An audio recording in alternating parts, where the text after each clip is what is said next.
first lesson in double school. Play the best percentage play. Tennis is like gambling, and if you take risks, you get burned.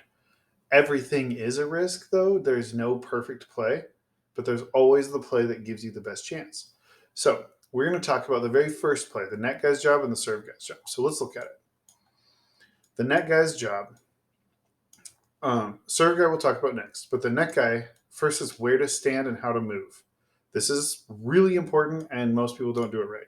Most people hang out off to the side by the alley, and they leave all this open space for the bad guys to hit it. That's trouble. You actually want to stand much more in here, but then you're like, oh no, but what about they could beat me up the alley and they can still hit some over here? Well, we ran an experiment today to prove a point. Aiden and Kai and I, let's look at both situations. We're going to look at this, what I call the safe return zone for whether the net's alley and whether the net's inside. So first, let's look at alley. If you stand in the alley as the net guy, we are the green team. You'll notice the other team cannot get it by you. You can cover this much. The other team can hit it over here. And that's pretty much the only thing they can do other than, a nice lob. So let's look at the safe return zone for our other option. If the net guy's in the middle, you'll notice they're very much closer to the middle. The safe return zone is kind of split in two. And you'll notice the server is really only able to cover this one. The server cannot really get if you leave the alley open. So you're basically leaving a free shot at the alley. But why would I put a smiley face there? It's because that is what we want. We want them to hit at the alley. I ran an experiment with Aiden and Kai. I just dropped a ball right here to them as the returner, and I said, hit the alley. Or I basically put two rackets here, and I said, hit a safe return zone. And they went for both spots, and they got 3 out of 10. 30%. So if you're green team here, that's a smile for you. You want to, they either missed or hit it right in the net guy's territory, and so he could just end the point. So that's 3 out of 10 right there. I'm going to write that in the corner. 3 out of 10.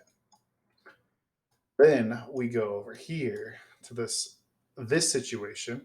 I asked Aiden and Kai to do the same thing. They were the returner. I just gave him a hand-dropped ball. In both cases, it was easy tennis balls to hit. This was not match scenario. I said, yep, hit it in the safe zone, and they hit 9 out of 10.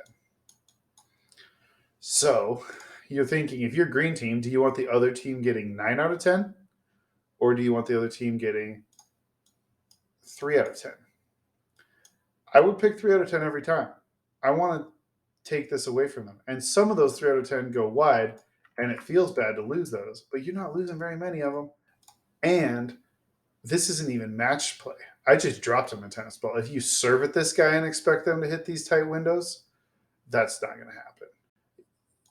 It does put a responsibility on the net person to finish the job, but we like that responsibility. We want to finish them off. We want to kill them. So, not kill them literally. Put a tennis ball right there. Two things people always say here. But coach, what if he's going to hit me in the back of the head? Oh no.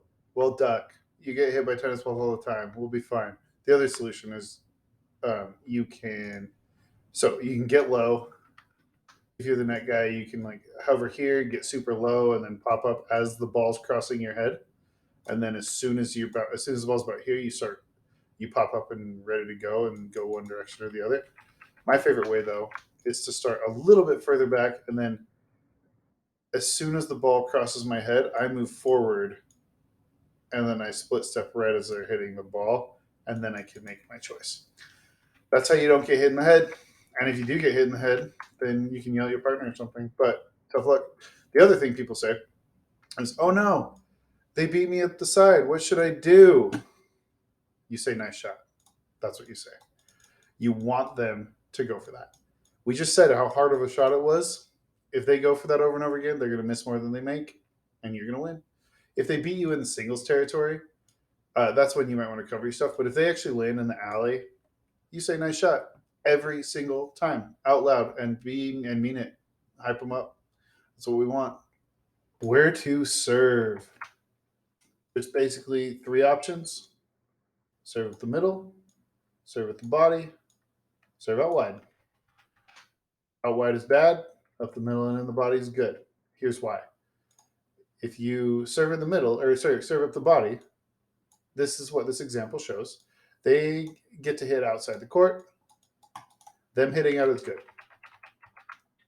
If you serve up the middle, this poor returner has to come in here, and now his angles change of his safe return zone, and he gets to hit it even more outside the court. So it's a little tougher to serve up the middle than up the body, but it's good things for you as the server and the net guy. Last is, what if you serve it wide?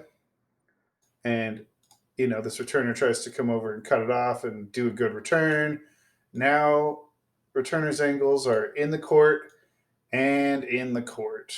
Even if he launches it, it still goes in. Whereas if he launches it from the middle, way up. So sum everything up.